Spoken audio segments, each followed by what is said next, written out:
Whether or not you're the type who spends hours contemplating the clothes to take on your travels, there are some extra things you can get to help the process go more smoothly. Yeah, one thing I bought for my trip, you can see it right there, is a digital luggage scale. It's easy to use and helps me make sure that my bag doesn't go overweight.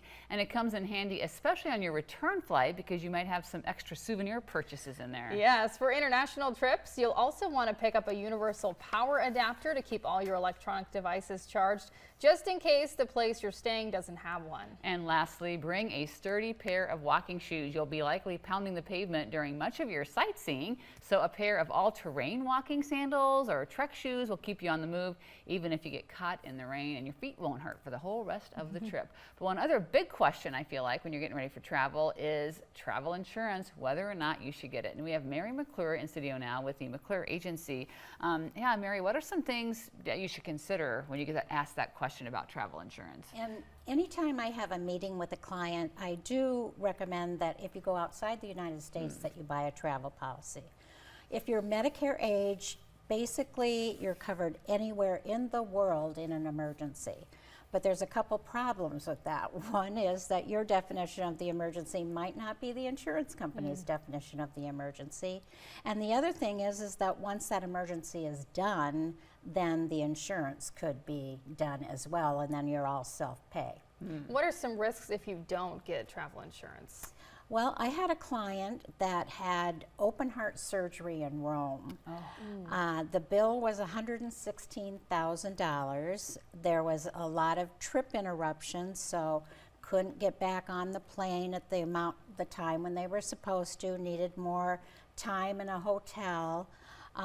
If travel insurance was not in his package, he would have been paying for that $116,000 prior to him leaving, because they're not going to let you leave unless you pay the bill. Wow. So the travel insurance gives you a concierge service that, and I always tell my clients, the first thing that you need to do is call the travel company if you do have an emergency, because then they can start coordinating the care, that sort of thing. With this client, we didn't get to the company quickly enough, so we had a little bump in the road. But after that, after they notified them, then we did have all of the right information available and the processes in place. But I do have to say, they still ended up paying around $10,000 to get out. Then you have to bring the bills back, because we coordinate the benefits then, because you're covered anywhere with your Medicare supplement, not so much with an individual plan. So I would definitely, if you're under the age of 65, get a travel policy. But we have to bring back the bills in dollars, bring back the medical reports in English, and that's a big coordination, especially if you have a $116,000 bill. My goodness, takes a relaxation right out of that vacation for sure. All right, so what do you need to have with you? I know here we carry insurance cards for when we're here, but do you have anything special you need when you're traveling?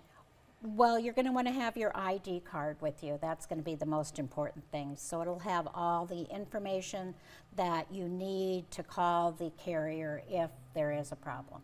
How much does travel insurance typically cost? You know, it depends on your age and depends on how long you're gone and where you're going to. So my niece went to Mexico for her 10th wedding anniversary. Young, they were only gone for a week, and I gave them a $23 travel policy that would cover them up to $100,000.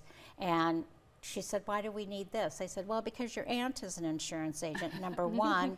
And number two, you just don't realize what could happen if you became ill or were in a bad accident. United States, you're fine, but Canada, you even need to have a travel policy there. And it's best to go through your insurance agent to get those. Or the travel agent. Or the travel agent, okay. Right, right. And it doesn't just give you medical, it will also give you return of mortal remains, emergency evacuation, which a lot of people are concerned about. If I need to get back to the United States or to the nearest place that can take care of me, I want to make sure that I have that covered. And the other issue is we want to make sure, because there's so many different travel insurance carriers out there. You want to look at, do we have a pre-existing condition clause in there? Some plans will cover it if you, as sudden onset. Others will say, no, we're not going to cover any pre-existing conditions. All So right, those great are information important. today, Mary. Thank you so much for joining us. All right, more on Keto Living when we come back.